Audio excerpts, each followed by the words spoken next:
This is Mr. Turnbull, live from Bear Tavern.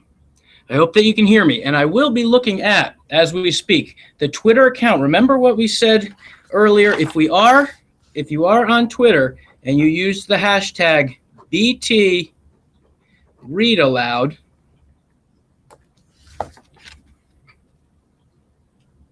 then all of your tweets will come through, and I'll be able to see them and read them on the air. The other thing that we will have open is the email, so if you do want to send an email, you can do that as well. It's very funny. Soon we're going to talk about the books that we selected today, but first, I wanted to introduce myself. My name is Mr. Turnbull, and I'll be officially starting as the principal of Bear Tavern Elementary School on August 17th, but I'm extremely excited to be with you here today and to say hello, to show you my office a little bit, but also to share with you some ideas about reading out loud this summer, reading and thinking. Before we begin, though, our two books today deal with not giving up, with thinking creatively, and with always working as hard as you can no matter what. And we started testing today about an hour before. We've done this before, and we started to do our test, and it did not work. There was a glitch, and it was originally going to be in my backyard. No problem. So I came in to Bear Tavern. We were working on that glitch. We had the technology department not only help through the phone, but actually come to Bear Tavern. You want to come on the air real quick? We're going to have Eric say hello really quickly, but he's just one of about 5 people that made this happen at the last minute, and we want to say thank you. And it does make me more happy than you can imagine to be working in Hopewell with such an unbelievable technology team. So we averted a near crisis, but it was nice. So thank you, Eric. We appreciate it very, very much. And take care, man. All right, thank you. Anytime. Thank you. So what we're going to do first is we're going to take a quick tour of my office. So starting where I sit.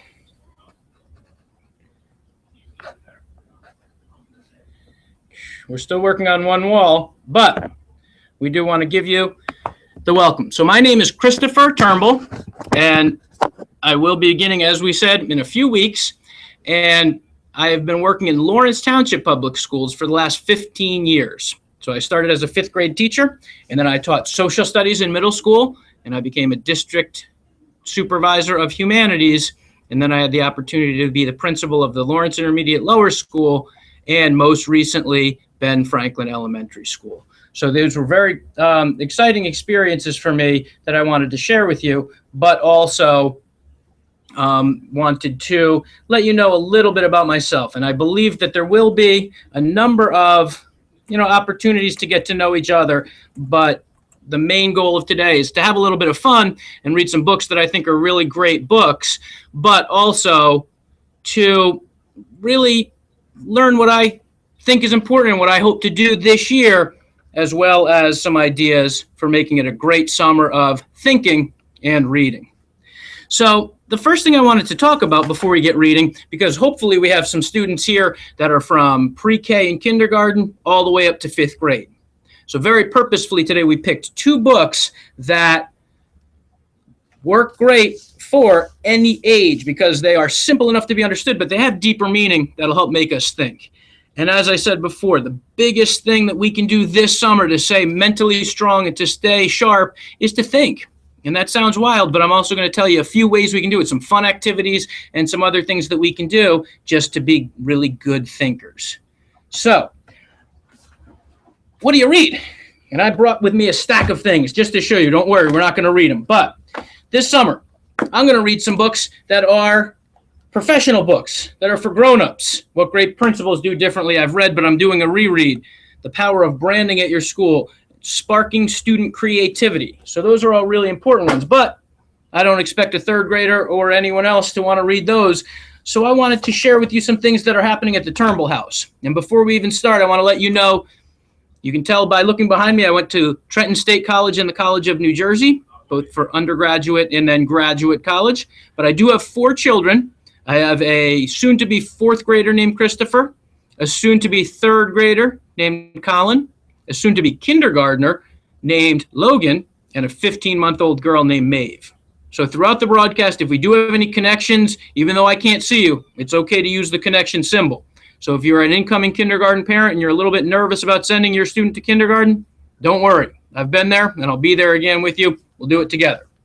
But there's nothing bad to read. In our house, we read magazines sometimes. So we've got National Geographic for kids, Sports Illustrated for kids. We've got highlights, and then this is the high five one that's great for kindergartners. We read fiction and nonfiction. Sometimes there's nonfiction books that you wouldn't read cover to cover. So nobody sits down and reads the Kids' Almanac all the way through. But when you pick it up, you can find unbelievable facts all over the place, such that bubbles in freshly poured orange juice disappear quickly. To keep the OJ looking fresh for the photo shoot, this stylist created a bubble mix. So there's all sorts of different facts about brains, about everything, animals, sports, history, geography, in an almanac. And that's not a book you would read cover to cover. There's also books about history. And this is my all-time favorite book. It's a big one, so I would wait till at least 5th grade, if not longer, to start on that guy. But sometimes books that are real, nonfiction books about history. But the ones we're going to go with today are fiction books. They're made up, and they're a lot of fun. So remember, though, as we are reading, I'm going to be going back and forth through, and I'm going to give Mrs. Kavanaugh a shout-out because if you are on Twitter, and do know if you ever use Twitter, if you use the hashtag BTReadAloud, and again, that's just the # BT read aloud, all one word. If you do type that in Twitter and then put out a message, I will see it and be able to either answer a question while we're doing it or think about it a little bit. So I'm going to start with our first book. And unfortunately, too, we are still working on getting some of it. I was going to use this camera, which is a really, really good one for doing read-alouds because it can bend and see the whole book. But instead, we're using a slightly different camera. So it's not perfect, but it's still good, and there's no such thing as a bad read-aloud book. So we're going to use a different sort of camera, so that means we're going to have to do this again some other time. But what we're going to read is a book called What Do You Do with an Idea? So I just have to get a little bit more cord here. There we go. So What Do You Do with an Idea? And that book is written by Kobe Yamada, and it's illustrated by May Bessem. And remember, when you write a book, you are the author, and when you draw, you are the illustrator. So I'm going to make sure this is far enough away, but this is a fantastic book that was recommended by a really good friend of mine recently, and I hope you enjoy it. And remember, every author, sometimes I'm going to get this right, don't worry, many authors put in an inscription or a dedication, and this is for Shale and Ever. Always remember, a single idea can change everything. And the illustrator put with thanks to my friends who always support me and my work. So again, what do you do with an idea? One day, I had an idea. Where did it come from? Why is it here? I wondered. What do you do with an idea?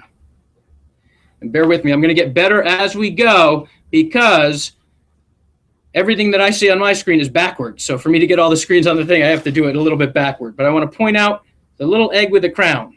He is the idea. So at first, I didn't think much of it. It seemed kind of strange and fragile. I didn't know what to do with it. So I just walked away from it. I acted like it didn't belong to me. And again, I apologize. We are going to work on getting the better camera for our next read aloud, but this one worked, and that's a good thing. But it followed me. I worried what others would think. What would people say about my idea? I kept it to myself. I hid it away and didn't talk about it. I tried to act like everything was the same as it was before my idea showed up.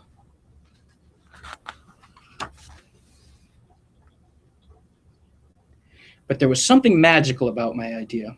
I had to admit, I felt better and happier when it was around.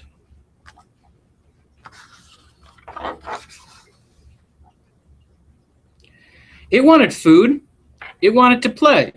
Actually, it wanted a lot of attention.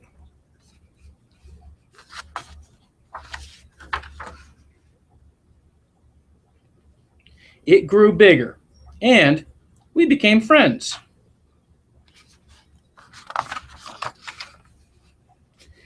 I showed it to other people, even though I was afraid of what they would say.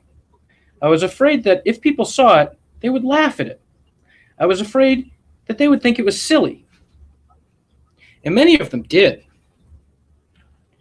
They said it was no good. They said it was too weird. They said it was a waste of time and it would never become anything.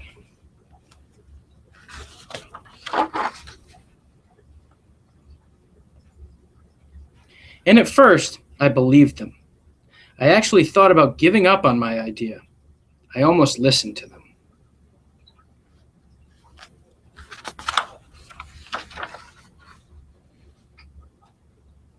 But then I realized, what do they really know?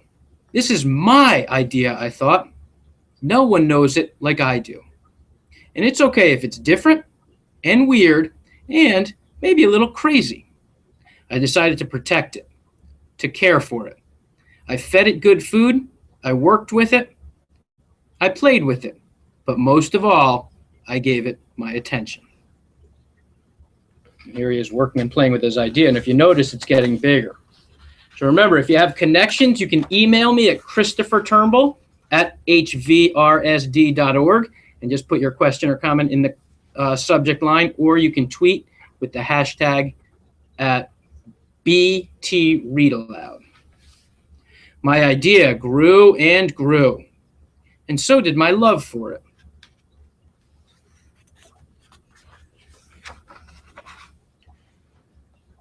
I built it a new house, one with an open roof where it could look up at the stars, a place where it could be safe to dream. And these illustrations are very, very, very detailed and nice, and mostly black and white with a little bit of color. I liked being with my idea. It made me feel more alive, like I could do anything. It encouraged me to think big and then to think even bigger. It shared secrets with me. It showed me how to walk on my hands because it said it's good to have the ability to see things differently.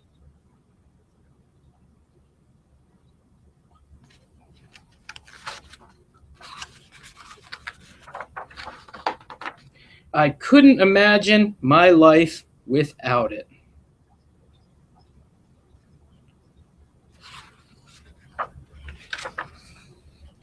Then one day, something amazing happened. My idea changed right before my very eyes. It spread its wings, took flight, and burst into the sky. And the picture on this one is very, very detailed. And it's the egg hatching and the idea shooting into the sky. I don't know how to describe it, but it went from being here to being everywhere. It wasn't just a part of me anymore. It was now a part of everything.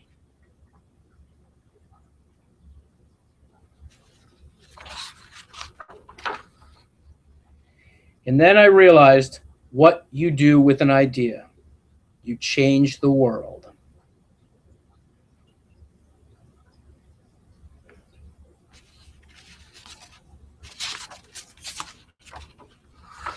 The end. So again, I hope you liked book number 1. And the reason that I liked it was because, again, it had great pictures and it was a good book to begin with, but the idea of never giving up on an idea and working hard to make it happen. As I started to say before as we got started, hopefully you didn't notice that I was a little bit flustered, but we had some technology difficulties before we started, and it was very, very stressful. We started to test almost an hour before, but it didn't work, and it said that there was an issue with Google, and it happened at my house and on 2 different computers, so it was a big deal. But it was very nervous, made everyone very nervous, and I almost wanted to quit. But we kept going, and Eric, that you met a minute ago or a few minutes ago, came and helped out, and there were 4 different people on the phone helping out. So the idea, if you believe in something and you want to make it happen, you can't quit, you keep working hard. So I want to talk about a few different ways that we can exercise our brain during the summer, and then I'm just going to have one more book for you and have you have a great afternoon.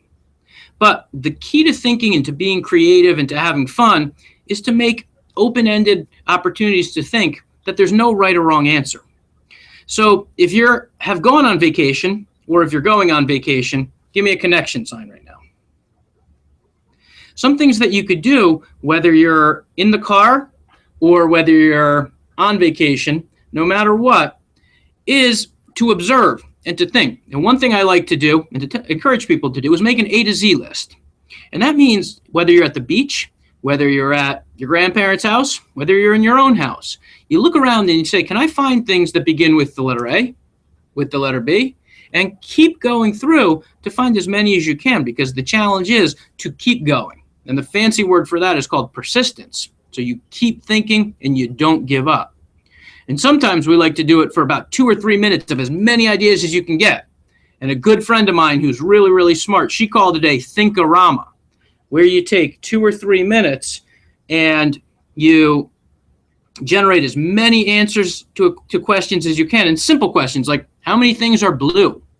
And you just start naming all the blue things that you can find, because it helps you get smarter. It helps you think a little differently so that you don't give up, because you keep going. Another cool one is just thinking of different answers like, how many ways can you travel? And you just keep thinking ideas. And at first, they're very easy. You can say, okay, you can walk, you can ride a bike, you can take a car. But then you might get ones that sound silly. And that's okay, because you keep thinking and keep going.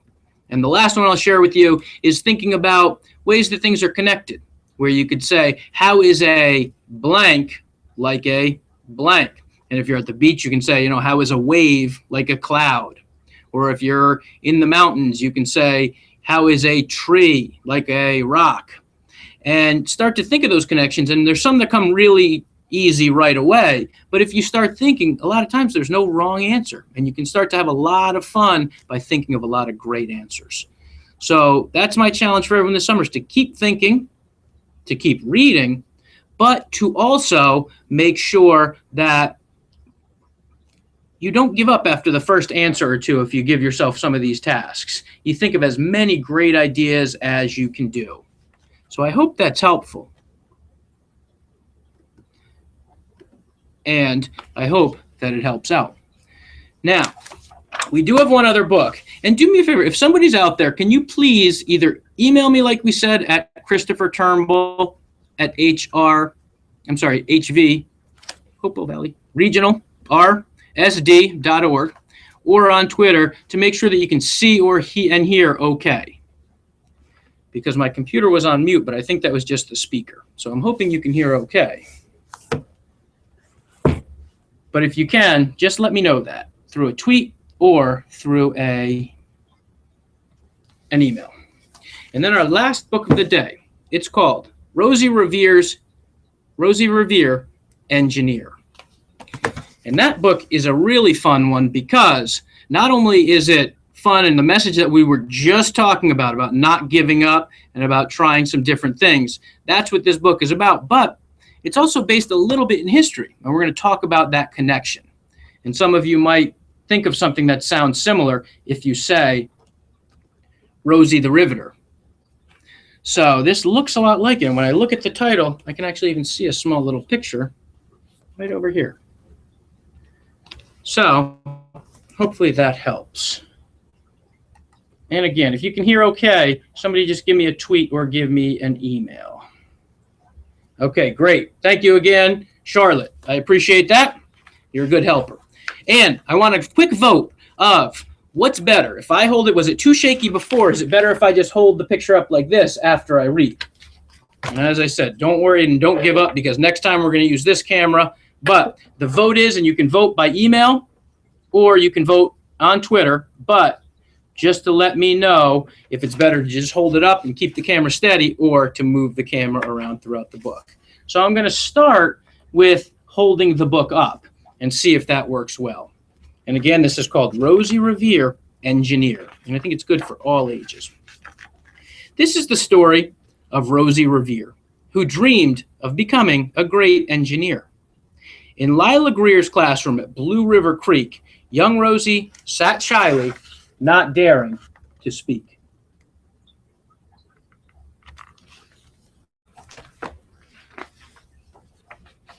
But when no one saw her, she peeked in the trash for treasures to add to her engineer's stash. And late at night, Rosie rolled up her sleeves and built in her hideaway under the eaves.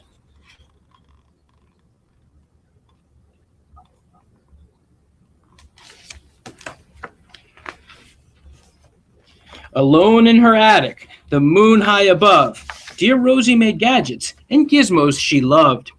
And when she grew sleepy, she hid her machines far under the bed where they'd never be seen. There's a lot of great detail in these pictures.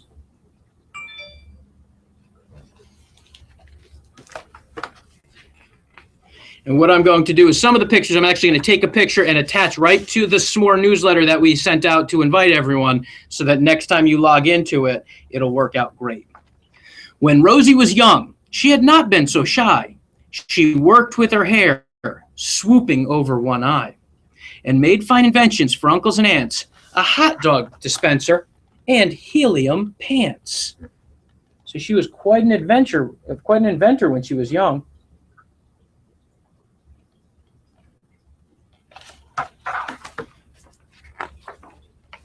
The uncle she loved most was Zookeeper Fred. She made him a hat to keep snakes off his head. From parts of a fan and some cheddar cheese spray, which everyone knows keeps pythons away. And again, the detail of the pictures are great.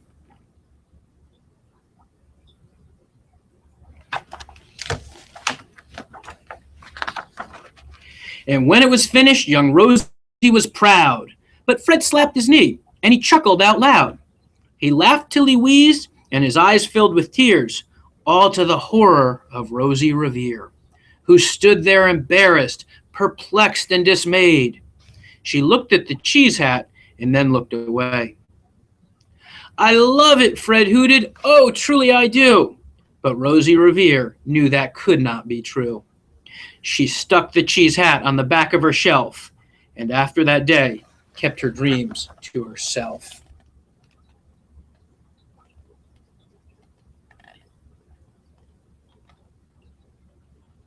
I want to say hi to Ethan out there as well. I hope you're having fun, Ethan. And that's how it went until one autumn day. Her oldest relation showed up for a stay. Her great-great-aunt Rose was a true dynamo who'd worked building airplanes a long time ago. She told Rosie tales of things she had done and goals that she had checked off her list one by one. She gave a sad smile as she looked to the sky. The only thrill left on my list is to fly. But time never lingers as long as it seems. I'll chalk that one up to an old lady's dreams. And remember what we said, that this book had some connections to an actual idea named Rosie the Riveter, who wore blue jeans and had a red bandana on her head. See if you notice anyone who might look like that.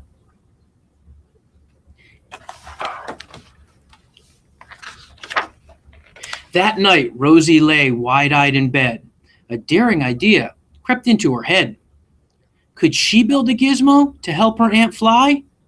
She looked at the cheese hat and said, "No, not I." But questions are tricky, and some hold on tight. And this one kept Rosie awake through the night. So when dawn approached and red streaks lit the sky, young Rosie knew just how to make her aunt fly.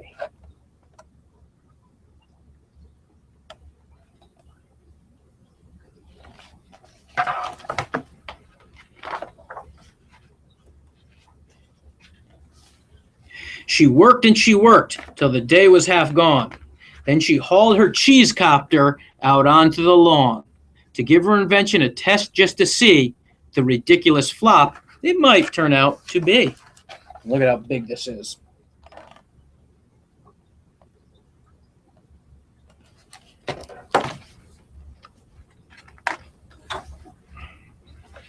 Strapped into the cockpit, she flipped on the switch.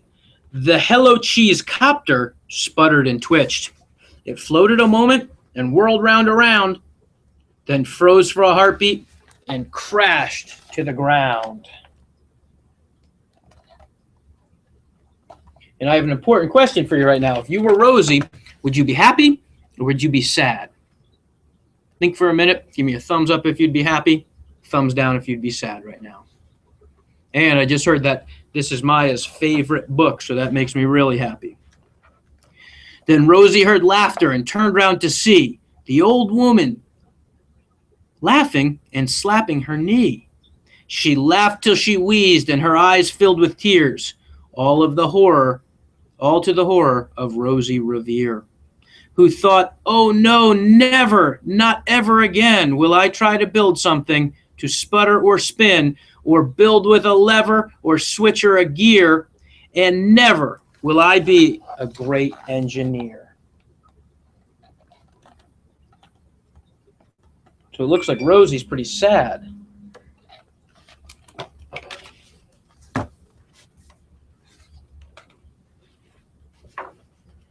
She turned round to leave, but then Great-Great-Aunt Rose grabbed hold of young Rosie and pulled her in close and hugged her and kissed her and started to cry. You did it! Hooray! It's the perfect first try. The great flop is over. It's time for the next. Young Rosie was baffled, embarrassed, perplexed. I failed, said dear Rosie. It's just made of trash. Didn't you see it? The cheese copter crashed. Yes, said her great aunt, it crashed, that is true. But first, it did just what it needed to do. Before it crashed, Rosie, before that, it flew.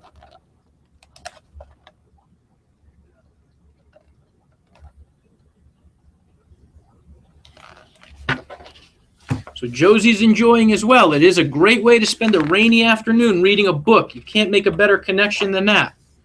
Now, this is the page. That's a really cool one, and I'm going to actually take pictures and post it onto that invitation page so you'll see them because it's a little too close, but it showed all the different women that had parts in building airplanes, and it's real historical facts. So I'll show you the picture, but you might want to check it out later because it's really cool. Your brilliant first flop was a raging success. Come on, let's get busy and on to the next.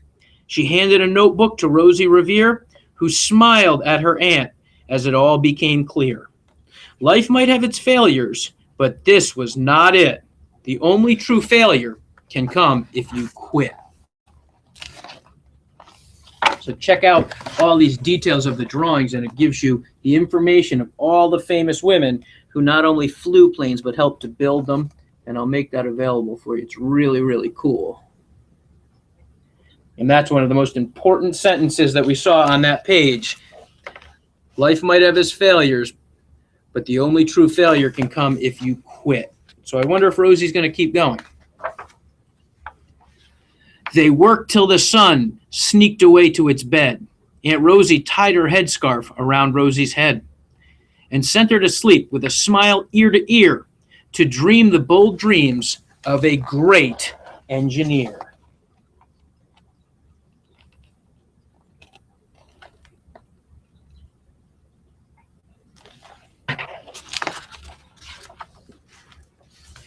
At Blue River Creek, all the kids in grade 2 built gizmos and gadgets and doohickeys too.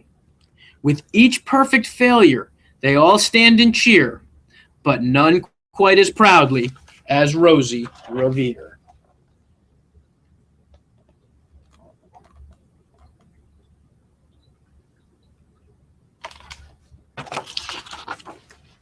The end. And it says, with gratitude to our parents and grandparents' generation for doing what was needed when it was needed the most. And I'll read you the very quick historical note.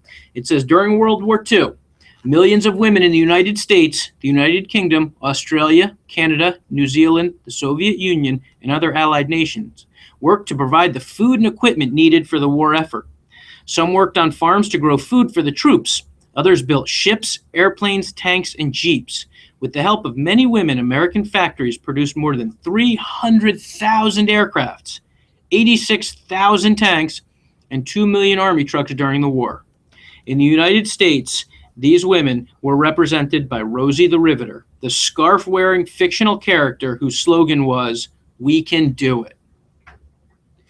So we want to just thank you all. I hope that you enjoyed Rosie Revere Engineer, because not only was it based on history, but it had a really great message about not giving up, and even if something doesn't go perfectly, to give it a try the next time.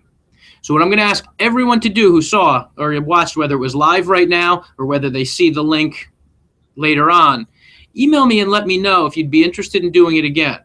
And just like Rosie the Riveter, or Rosie the Engineer, this one, at about 3:45, I didn't think this was going to happen because we were having major problems with the computer and with Google. And I want to first thank, again, everybody in the technology department. And if you do see any technicians from the Hopewell Valley Regional School District, give them a high five for me, because they were fantastic, and I'm very thankful.